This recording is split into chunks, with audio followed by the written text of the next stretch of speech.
Welcome to another fantastic episode of Fluorescent Future, where science fiction meets science fact. Today, we are filming in my backyard in sunny London. Right, today we're going to discuss, can nukes be used to quit your job? The answer to that is yes.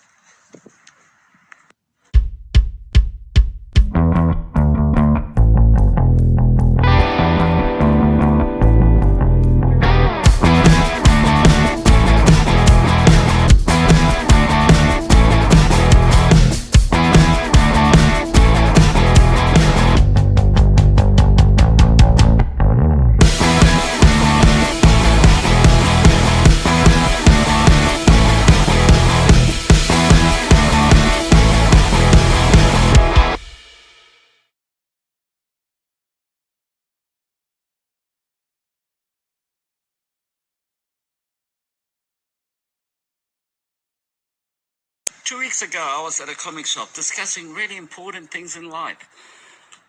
And then the conversation sort of turned to tactical nukes. Can we have handheld atomic weapons?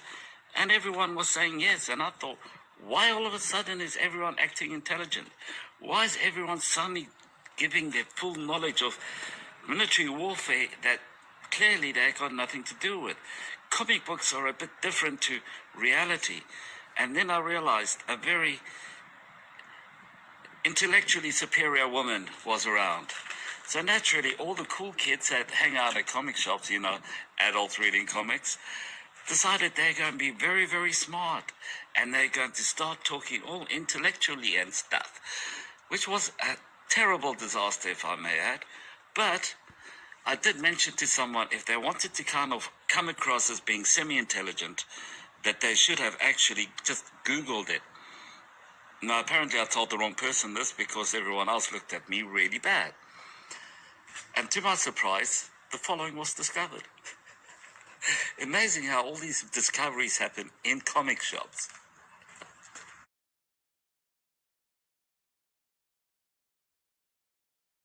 Now, the question is, what idiot would create that? And then I realized that list is rather long, so we're not going to go through that. So we're just going to speak about the American disaster of the weapon that was created called the Davy Crockett. Now, the fact that people are making handheld atomic devices is rather terrifying, and the fact that they gave it a tripod to make it a bit easier to kill people is just astounding to me. But anyway, it was created. Now, the Davy Crockett was actually, its original name was W-54. Now, what the hell was the plan over there? Because when they are 54, what the hell was 53? 52, 51, 50, 49, that means there was a lot of stupidity that went into this. Now, this thing's yield was equivalent to 20 tons of TNT. Now, they came up with a couple of upgrades to this. They decided to make it better. They needed a better killing tactic, which, again, absolutely blows my mind. With M28 and M29. Now, again, where the hell is M27, M26? How many times did they have to test this disaster for them to have actually got to these numbers? Why do you need variants on the ways to blow each other up? This is absolutely mind-blowingly stupid.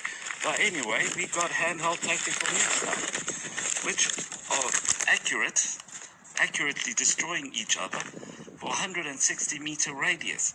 But don't worry, it's got a kill zone of 600 meters. So it's like, oh my God, are these people out of their minds? Clearly, it's the US military. Why did I even ask that question?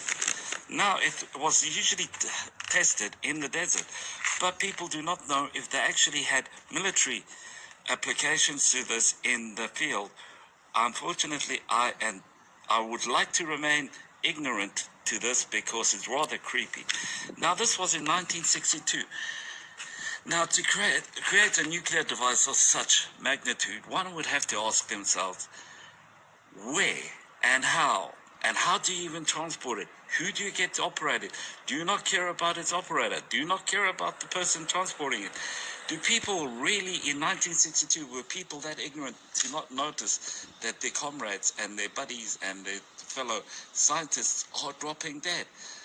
You have to somehow take a moment and sit back and wonder, is this for real? Now, you think to yourself that just because Americans created it, no one will be dumb enough to continue with this. Okay, that's where you're wrong. The Germans actually wanted to buy their own stash. The Germans. Because they said that this is the best way that they could actually work with NATO, is if they had these weapons. Now, there was a guy called Francis Joseph Strauss who decided that this was a really good plan between 1950 and 96 to aid the US and NATO by acquiring these weapons. Luckily, he did not acquire them. The last thing we need is the Germans to get bigger guns, because that way world domination would literally be in their reach. Let's kind of keep things back in reality.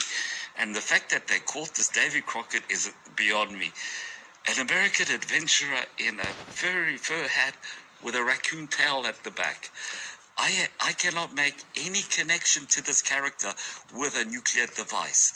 But unfortunately, seeing it as American, it is mind-blowing to me that this has actually happened. Now, just in case you were curious how easy it is to steal a nuke, this thing actually fits in the boot of your car.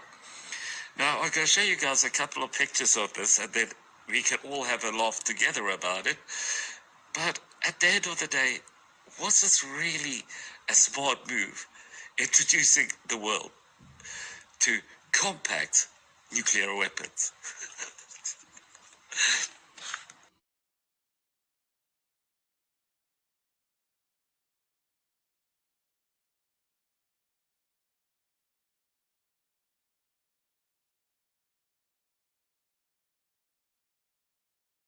Okay, now that you guys experience this, you have to understand that this is the best way to tell your ex that it's over.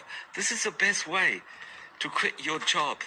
This is the ultimate way to settle that argument in the pub. This is needed for commercial use. I'm sorry, I'm taking the piss. This is just absolutely mind-blowing that people are this stupid. People are this dumb. I don't even want to imagine that we've actually sunk to this point. But apparently we sunk there already in 1962. Now, unfortunately, this episode has been a short one. Reason being, I'm busy moving house, and I just wanted to give you guys something that I found funny. I know it's not an innovation that helps mankind, but it is an innovation which has been forgotten and shouldn't be forgotten, because otherwise we'll be repeating the same mistakes again and again. And the last thing we need is idiots running around with atomic devices which fit snugly in your car. And people are curious why there's an actual term called broken arrow for actual nukes getting stolen. This is mind-blowing. It really is. But that is going to come to an end. I'm bringing this episode to a close because, one, I'm cold. Do you see the weather? Two, I have to pack because I'm leaving this place and, well, I'm in a bit of a tight spot now, so I have to rush things. That and my studio flooded. The joys of actually having a budget of 0. But anyway, guys, have a good one. A lot of love, and I'll catch you guys in the next one.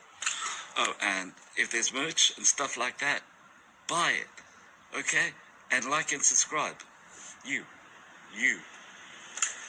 Excellent. Ciao.